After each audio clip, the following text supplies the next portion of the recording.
a cheer for the Liberty Cap.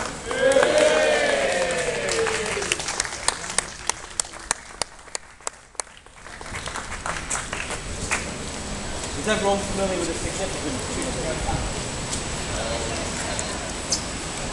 Maybe, may not. Tell us anyway, I've read the book. Well, I don't know if Paul wants to, but... Anyone? Yeah. When you were to be executed in France... Can you speak up, please? When you were going to be executed in France, they put one of these hats on your head, then led you out and the guillotine. So, total sick...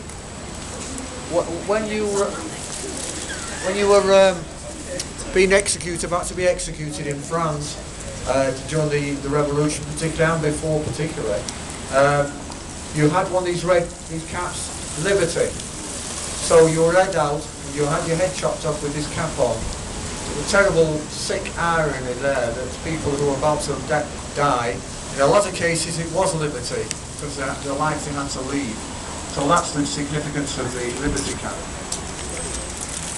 We had a few made 2 or 3 years ago, and I think we need some more to be made. But some people have already knitted their own. We were also taken to Peterloo, weren't they, on sticks, yes, the kind of symbol and what have you. Like that one there. Okay folks, just amazing to see so many of you here, as always. Just want to say something very briefly about the situation with the memorial. First of all, we're just extremely pleased that Manchester City Council are doing this, and I think they deserve a round of applause for that. And also for abandoning the idea they had of making the Peterloo Memorial a set of gates at the end of Library Walk. Richard Lees has actually admitted to, well, said to us at a meeting that that's now no more. I think there's only one really sort of key issue that we've got left with, and that's that the way in which this memorial is decided is part of the way in which we honour the people who died. And I think we can't have a situation where just 3 people make the decision entirely on their own. What we want to see, and it's a very simple and honest and straightforward request, is that at least 3 basic designs are presented to the public. They're subjected to an indicative vote. That's not even a binding one, just so that we get a sense of what people want, and then the final decision is made. I think that's something that we have to stay firm about and be really clear about, because it's not appropriate that a memorial to 15 people who died is decided by only 3 people. So please stay true to that over the coming months. Put as much pressure as you can on the council to get that decision through, and hopefully they'll be as reasonable as they've been up until now and actually announce that that's what they want to do. Is that the real figure, 15? 15, yes, unless you count friendly fire. So many variations, including as many as 18. If you count 18, that's 3. There was, I think, 2 constables were killed by friendly fire, and 1 constable was killed by the crowd in a riot in New Cross, and they tend not to get counted as the victims of the actual yeomanry. So now what we'll do is I'm going to invite Chris to come and join us. He's going to read out the names of the people who died. If you have one of those names on the silver flowers that have been picked, please step forward and lay that at the bottom of the Liberty cap. Okay. Start with the child, William Files from Manchester. He's just being fetched. He's trying to get away.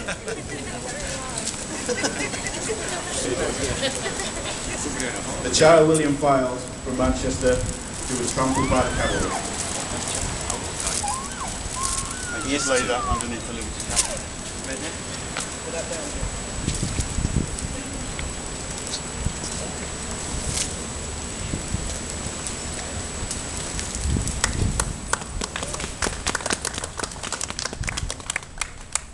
John Ashton from near Oldham, who was sabred. William Bradshaw from Whitefield, shot.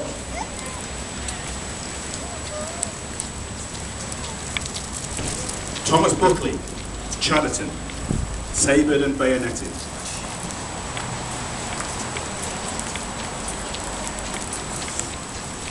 James Crompton, Barton, trampled by the cavalry.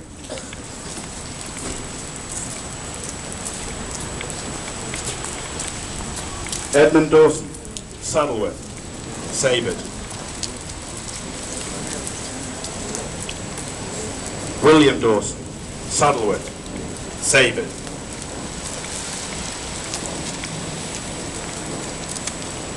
Margaret Downs, Manchester, Sabred.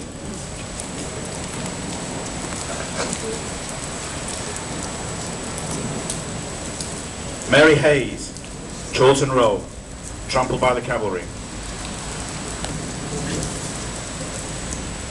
Sarah Jones, Manchester, truncheon.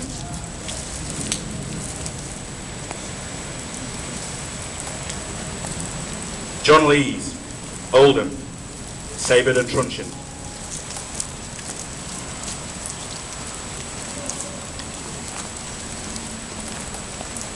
Arthur Neal, Manchester, truncheoned and crushed.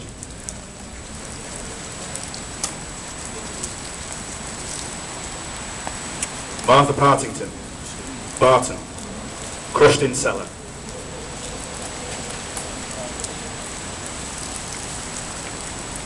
John Rhodes, from near Oldham, sabred.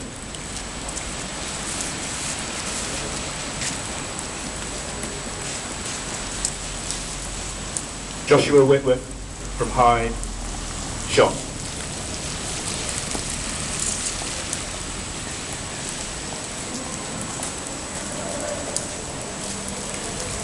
And I think if we observe a minute's silence, if people who've got other flowers want to lay them during that, we'll start now, yeah?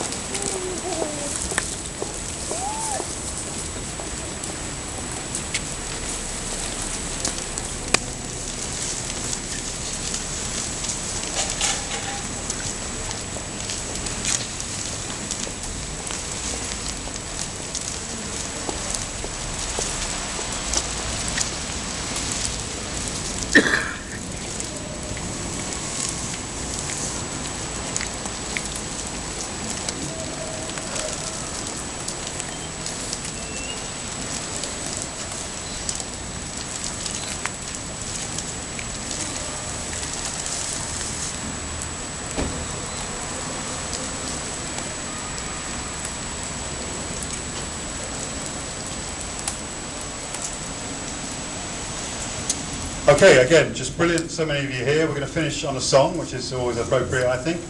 And just a reminder, this needs to be a democratic decision for this memorial, and please stick to that line and make sure you put as much pressure as you can on. So now we're going to invite our... Oh yes, of course, sorry, we have, there's always a commercial break at the end, isn't there? We have mugs for sale. They're how we fund things like constructing the Liberty Cap and so on, buying cheap flowers from cheap shops. So if people can make a donation or buy a mug from Stuart over here, they're really interesting souvenir items, and they're part of a long, long tradition of creating objects like this. If you go to the People's History Museum, you'll see them there. So talking to People's History Museum, we have a gig tonight.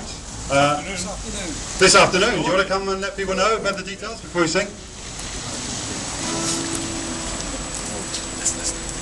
Thank you. You may have got a leaflet. I did sort of pass a bundle around. I don't know how far it got, but basically this afternoon at People's History Museum, 3 o'clock, a performance of a musical commemoration of Peterloo called Soldiers on the Rampage, written by Jeff Higginbottom, performed by Jeff and myself and Bob, and it lasts about an hour with a short interval, and a chance for a chat and discussion afterwards if anyone wants to come along. Tickets are available at the museum, and it's at 3 o'clock this afternoon, so you've got time to go for a coffee and then mosey on down there, and you're all invited to go for a pint at the Marcadi afterwards.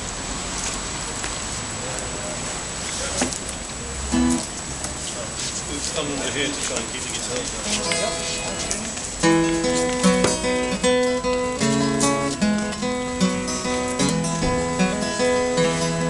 On Petersfield in Manchester in the year 1819, cotton folk of Lancashire in protest did combine.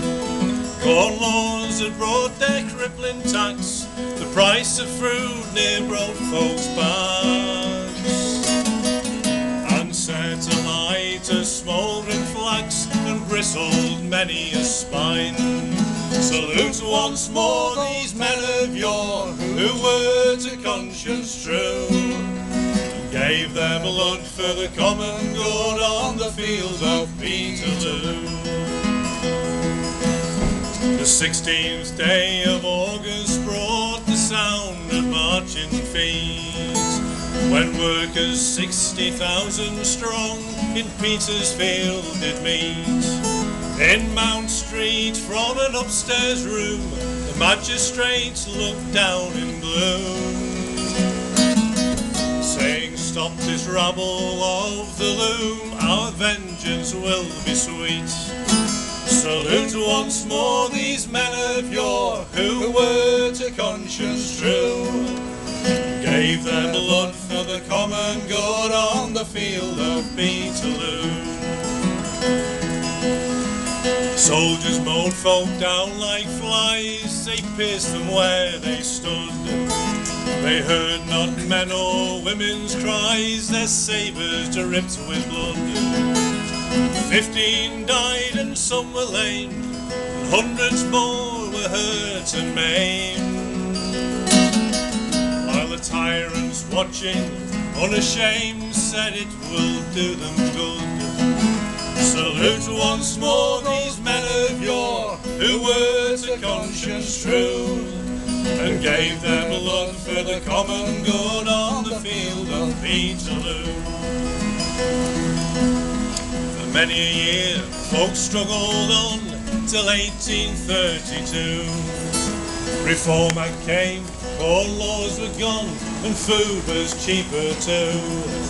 John Bright and Cobden paved the way, and now where Petersfield once lay, well, the Free Trade Hall, it stands today on the field of Peterloo. Salute once more these men of yore, who were to conscience true, and gave their blood for the common good on the field of Peterloo. Salute once more these men of yore, who were to conscience true, and gave their blood for the common good on the field of Peterloo.